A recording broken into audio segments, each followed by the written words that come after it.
State of Indiana, Carroll County Circuit Court, SS, County of Carroll, Delphi, Indiana. Cause number 08C0-2210-MR-01. State of Indiana versus Richard M. Allen. Probable cause affidavit. I, the undersigned affiant, submit the following information pursuant to IC 35-33-7-2 as a sworn affiant, setting forth the facts and circumstances known to law enforcement of Carroll County as the basis for probable cause to arrest with or without a warrant. Somebody was on a mission and they were going to prove a point regardless. They didn't care who they had to take down on the way. Allen was screwed the second that Liggett found out that he had talked to a DNR officer. Or to establish probable cause for an issuance of an arrest warrant for the above-named defendant.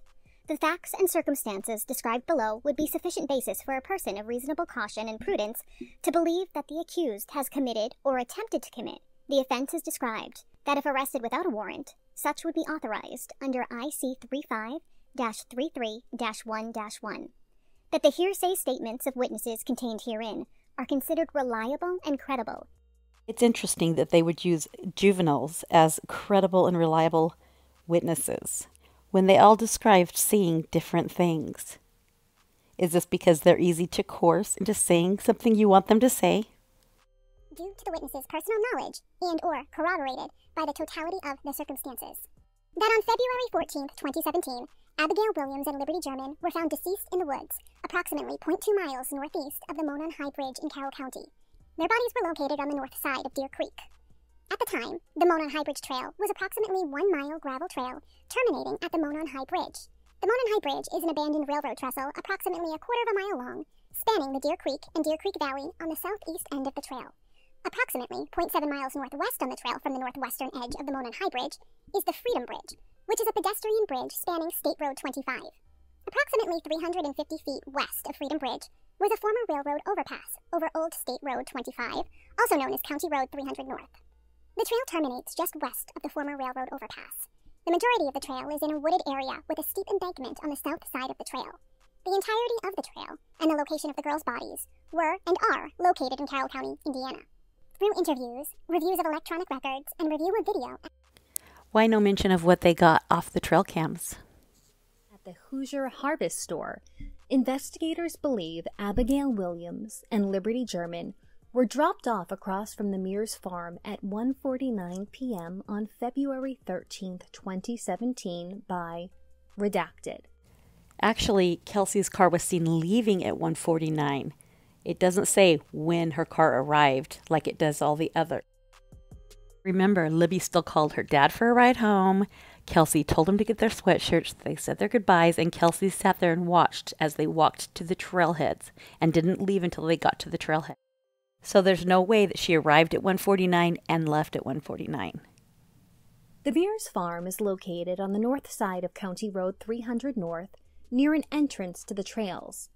A video from Liberty German's phone shows that at 2:13 p.m., Abigail Williams and Liberty German encountered a male subject on the southeast portion of the Monon High Bridge.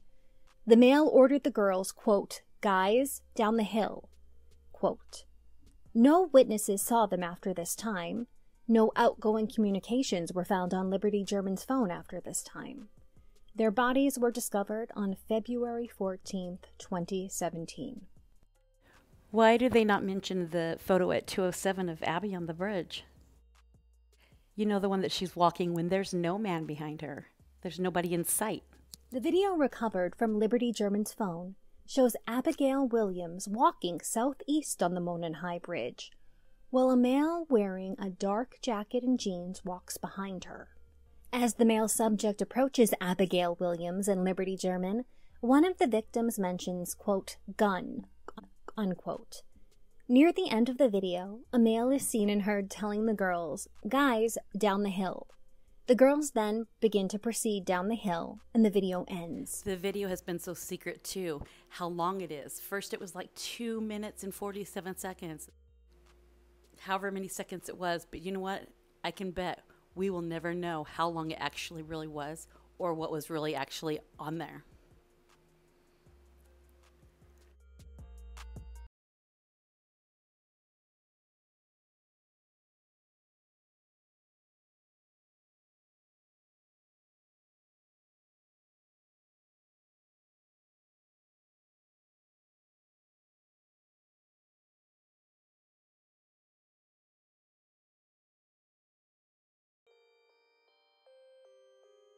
A still photograph taken from the video and the Guys Down the Hill audio was subsequently released to the public to assist investigators in identifying the male. Abigail Williams and Liberty German's deaths were ruled as homicides. Clothes were found in Deer Creek belonging to Abigail Williams and Liberty German. So there's 100+ searchers out searching for the girls all night long that they failed to find. Not only did they not find the girls when everyone was searching the area that the girls were in, but they didn't find the clothes in the creek. I mean, it looks dense in photos, but really you can see all through it. You can see the houses, you can see the creek, you can see the bridge. How did the searchers not at least see the clothes in the water? I mean, how hard were they really looking to miss that? South of where the bodies were located, there was also a .40 caliber unspent round, less than 2 feet away from Liberty German's body, between Abigail Williams and Liberty German's bodies. I find this part interesting. 2 feet away from Libby's body, in between Abby and Libby's body. The round was unspent and had extraction marks on it.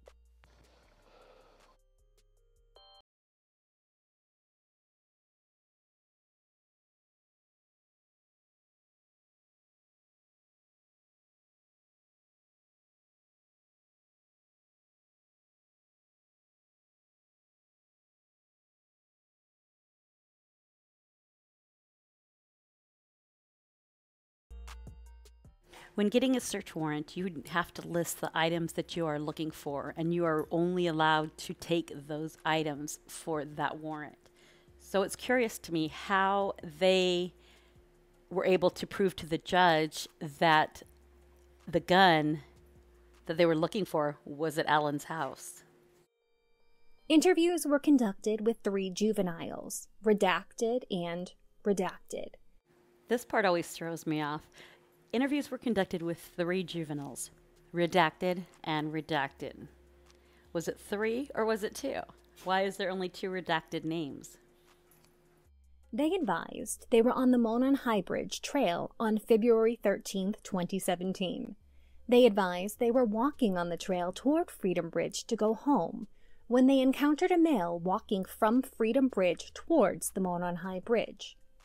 Redacted described the male as, quote, kind of creepy, and advised he was wearing, quote, like blue jeans, like really light blue jacket, and his hair was gray, maybe a little brown. She sees a man that's kind of creepy with blue jeans and a really light blue jacket, gray hair, maybe brown. And he did not really show his face, unquote. And he did not really show his face. Advised the jacket was a duck canvas type jacket.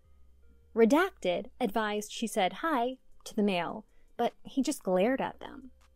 I understand the crime rate in Delphi was supposedly low, but did these parents of these children not ever teach their children about stranger danger? Especially if you see a man in the woods that's kind of creepy, you don't talk to him. And all the juveniles said that they couldn't really see his face. So if they couldn't see his face, how did they see him glare? His head was down. They didn't see his face. He just glared at them. She recalled him being in all black and had something covering his mouth. She described him as, quote, not very tall, with a bigger build. She said he was not bigger than 5'10". Redacted advised he was wearing a black hoodie, black jeans, and black boots. So this juvenile describes him in all black. Black hoodie, black jeans, black boots. Kind of like the photo in that newspaper article is what she describes, and wearing a mask. These credible, reliable witnesses. She stated he had his hands in his pockets. Redacted showed investigators photographs she took on her phone while she was on the trail that day. The photographs included a photo of the Monon High Bridge taken at 12:43 p.m. and another one taken at 1:26 p.m. of the bench east of the Freedom Bridge. Redacted advised after she took the photo of the bench, they started walking back towards Freedom Bridge. She advised that was when they encountered the man who matched the description of the photograph taken from Liberty German's video. Redacted described the man she encountered on the trail as wearing a blue or black windbreaker jacket. She advised the jacket had a collar, and he had his hood up from the clothing underneath his jacket. So this one says a blue or black windbreaker with a collar and a hoodie underneath it, which he had up from underneath his windbreaker. She advised he was wearing baggy jeans and was taller than her. She advised her head came up approximately to his shoulder. Okay, wait. She's saying that her head came up to Richard Allen's shoulder. What is she, Polly Pocket? I mean, Richard Allen is 5'4". She advised she said hi to the man and that he said nothing back. She stated he was walking with a purpose, like he knew where he was going. This reliable, credible comment I can't pass up. Because for one, of course, anybody that goes there knows where they're going. And for two, if you're out there exercising, you might be speed walking. That's kind of like walking with a purpose. She stated he had his hands in his pockets and kept his head down. She advised she did not get a good look at his face, but believed him to be a white male. Again, we didn't see his face, but we saw the glare, and they believed him to be a white male. So are we getting the white male off of the juvenile witnesses that didn't even see his face?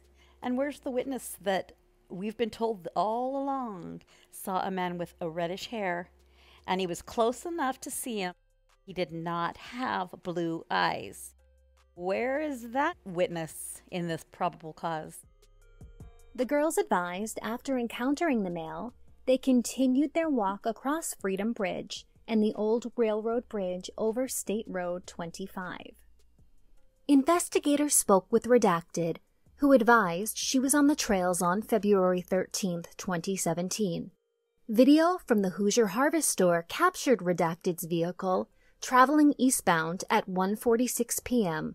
toward the entrance across from the Mears farm. Redacted advised she saw 4 juvenile females walking on the bridge over Old State Road 25. So now we have 4 juveniles. So did someone join these other 3 after they ran into the kind of creepy man? Or is this a whole different group of people? I mean, Kelsey said there was all kinds of people out there before, and there was all kinds of people out there after. Was this even the same group of people that had seen the creepy guy?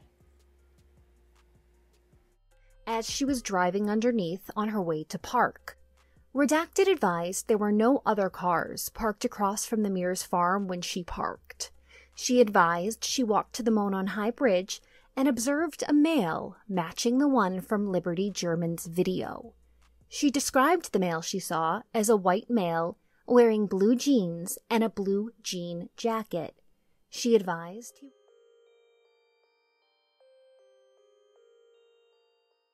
Now this is a blue jean jacket, not a duck canvas, not a windbreaker, but a jean jacket. Jeans and a blue jean jacket. She advised he was standing on the first platform of the Monon High Bridge, approximately 50 feet from her.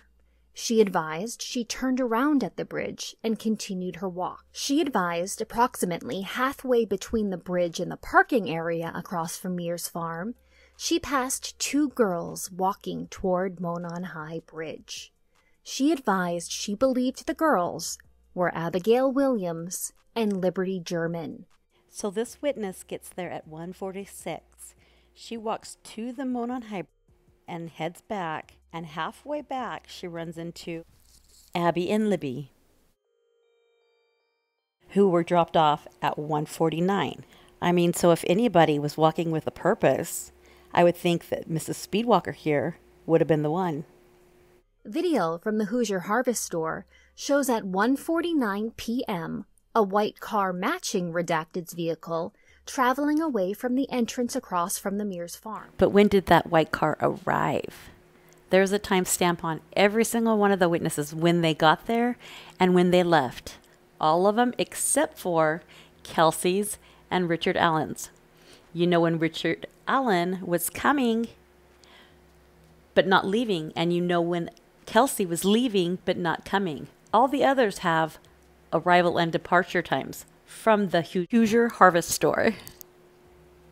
Redacted advised she finished her walk and saw no other adults other than the man on the bridge. Her vehicle is seen on Hoosier Harvest Store video at 2:14 p.m., leaving westbound from the trails. Redacted advised when she was leaving, she noted a vehicle was parked in an odd manner at the old Child Protective Services building. She said it was not odd for vehicles to be parked there, but she noticed it was odd because of the manner it was parked, backed in near the building. Investigators received a tip from Redacted in which he stated he was on his way to Delphi on State Road 25 around 2:10 p.m. on February 13, 2017. He observed a purple PT Cruiser or a small SUV-type vehicle parked on the south side of the old CPS building. He stated it appeared as though it was backed in as to conceal the license plate of the vehicle. Redacted and Redacted both drew diagrams of where they saw the vehicle parked, and their diagrams generally matched as to the area the vehicle was parked and the manner in which it was parked. Redacted advised he remembered seeing a smaller dark-colored car parked at the old CPS building. He described it as possibly being a smart car. Redacted's vehicle is seen leaving at 2:28 p.m. So the witness said she didn't see any other men out there, but how did she not see this witness when she left at 2:14 and he's coming at 2:10? On the Hoosier Harvest Store video, investigators spoke with Redacted, who stated that she was traveling east on 300 North on February 13, 2022.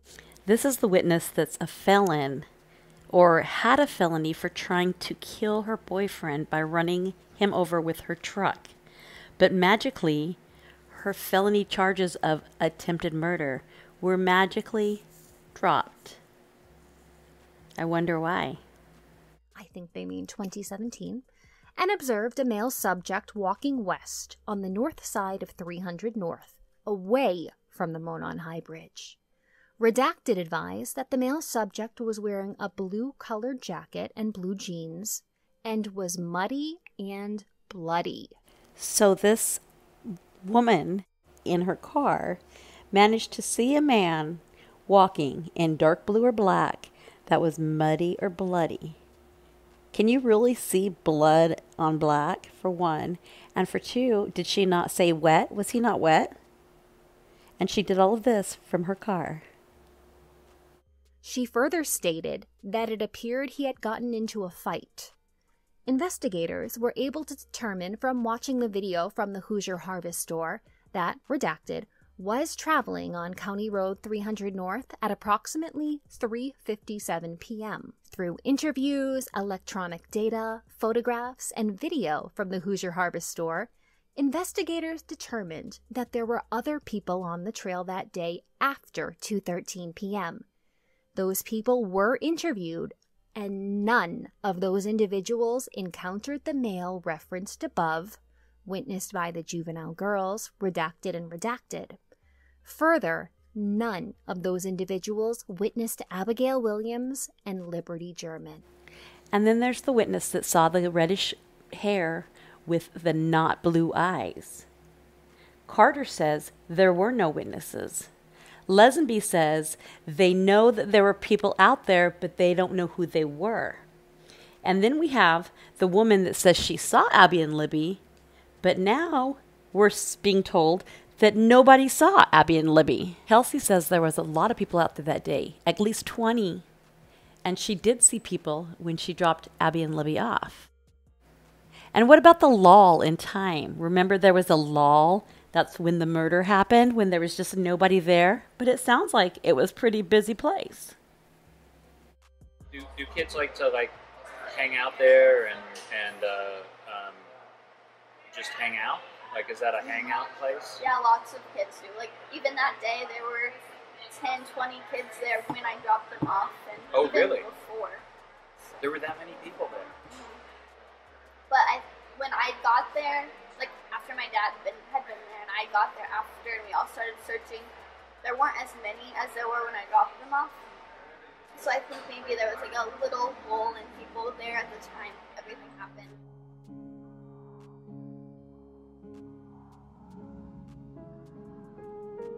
Our top story this morning happening right now in Carroll County. The sheriff's office and community members continue to look for two missing girls last seen near the Monon High Bridge Trail in Delphi.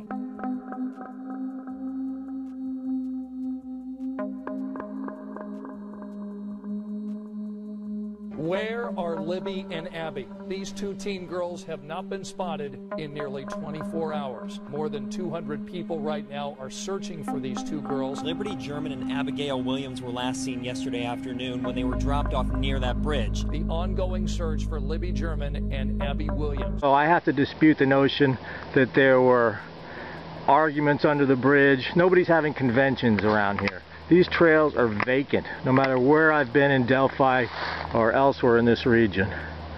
So, tragically, they were on their own. Investigators reviewing prior tips encountered a tip narrative from an officer who interviewed Richard M. Allen in 2017. The narrative stated, quote, Mr. Allen was on the trail between 1330 and 1530. He parked at the old Farm Bureau building and walked to the new Freedom Bridge. While at the Freedom Bridge, he saw three females. He noted one was taller and had brown or black hair. He did not remember descriptions, nor did he speak with them. He walked from the Freedom Bridge to the Monon High Bridge. He did not see anybody, although he stated he was watching a stock ticker on his phone as he walked. He stated there were vehicles parked at the High Bridge trailhead, however, did not pay attention to them. He did not take any photos or video. His cell phone did not list an IMEI, but did have the following: MEID 256-691-463-100-153-495, MEID HEX-9900-247025797.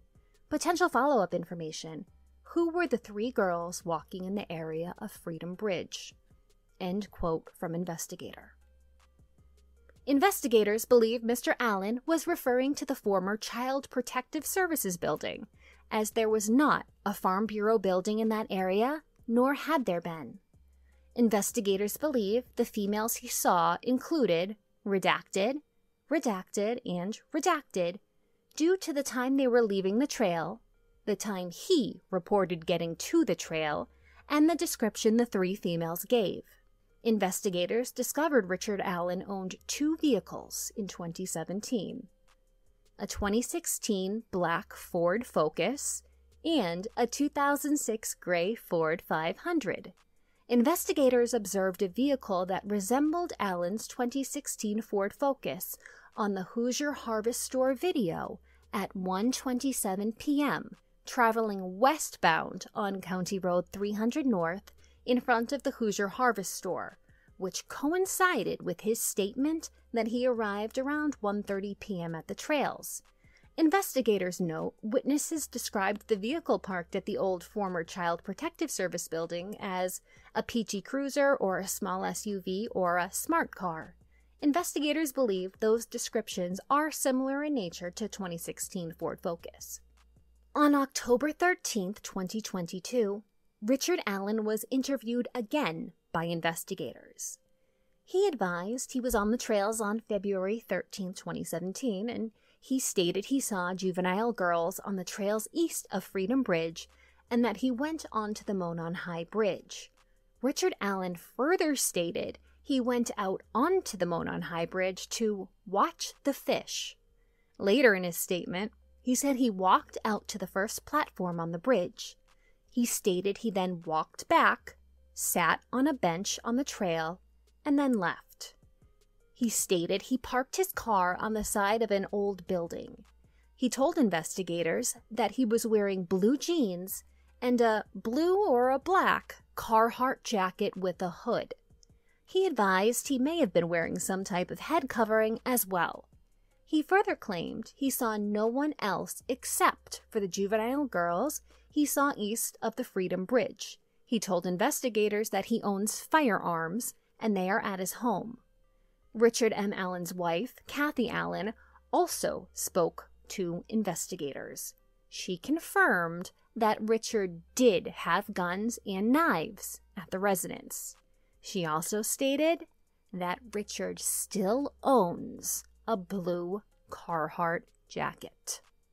On October 13, 2022, investigators executed a search warrant of Richard Allen's residence at 1967 North Whiteman Drive, Delphi, Carroll County, Indiana.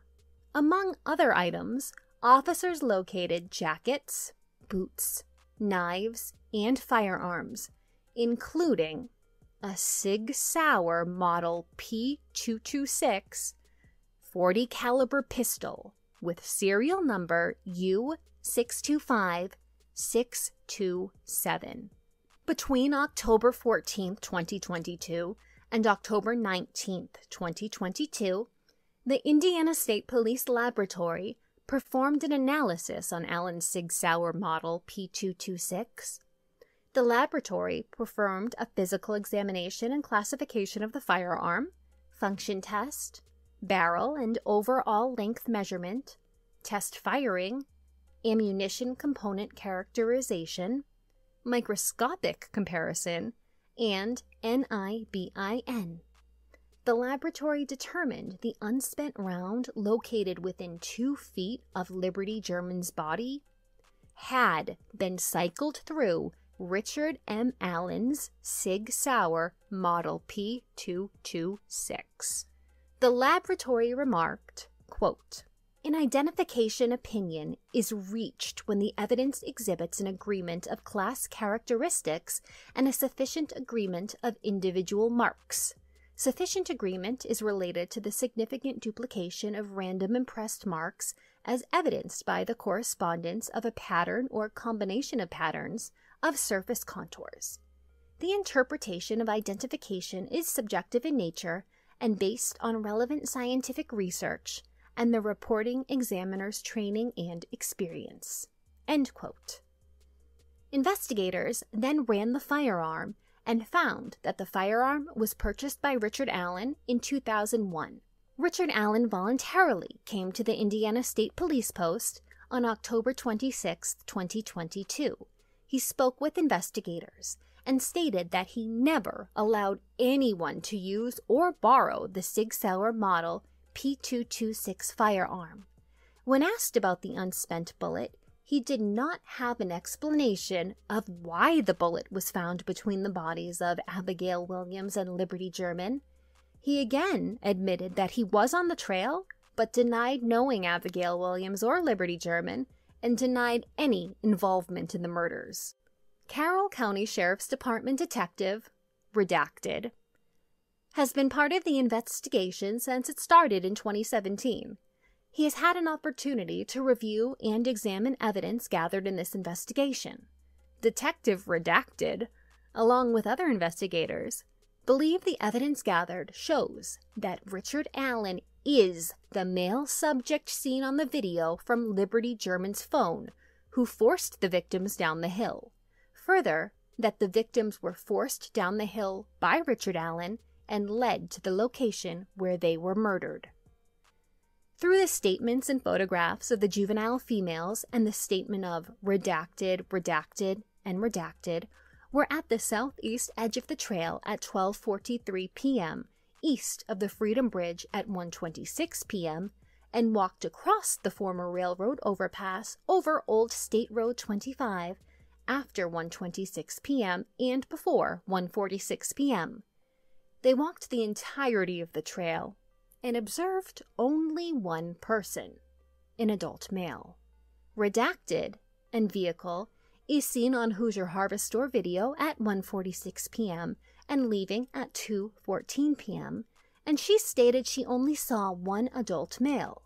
Redacted and Redacted described the male in similar manner, wearing similar clothing, leading investigators to believe all four saw the same male individual. Investigators believe the male observed by Redacted and Redacted is the same male depicted in the video from Liberty German's phone due to the descriptions of the male by the four females matching the male in the video. Furthermore, Liberty German's video was taken at 2:13 p.m. and Redacted saw only one male while she was on the trail from approximately 1:46 p.m. to 2:14 p.m. Investigators believe Richard Allen was the male seen by Redacted and Redacted and the male seen in Liberty German's video. Richard Allen told investigators he was on the trail from 1:30 p.m. to 3:30 p.m. that day.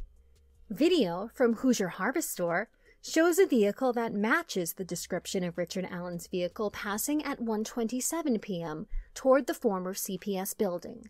The clothing he told investigators he was wearing matched the clothing of the male in Liberty German's video and the clothing descriptions provided by Redacted, Redacted, and Redacted. A vehicle matching the description of his 2016 Ford Focus is seen at or around 2:10 p.m., 2:14 p.m., and 2:28 p.m. at the former CPS building. Through his own admissions, Richard Allen walked the trails and eventually hiked to the Monon High Bridge and walked out onto the Monon High Bridge.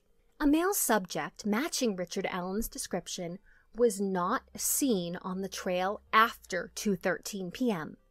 Investigators identified other individuals on the trails or County Road 300 North between 2:30 p.m. and 4:11 p.m. None of those individuals saw a male subject matching the description of Richard Allen on the trail. Furthermore, Richard Allen stated that he only saw 3 girls on the trail, who investigators believe to be Redacted, Redacted, and Redacted. Investigators believe Richard Allen was not seen on the trail after 2:13 p.m. because he was in the woods with Abigail Williams and Liberty German. An unspent .40 caliber round between the bodies of Abigail Williams and Liberty German was forensically determined to have been cycled through Richard Allen's Sig Sauer model P226. The Sig Sauer model P226 was found at Richard Allen's residence, and he admitted to owning it. Investigators were able to determine that he had owned it since 2001. Richard Allen stated that he had not been on the property where the unspent round was found, that he did not know the property owner, and that he had no explanation as to why a round cycled through his firearm would be at that location. Furthermore, he stated he never allowed anyone to use or borrow the Sig Sauer model P226. Investigators believe that after the victims were murdered, Richard Allen returned to his vehicle by walking down County Road 300 North. Investigators believe he was seen by Redacted walking back to his vehicle on CR 300 North with clothes that were muddy and bloody.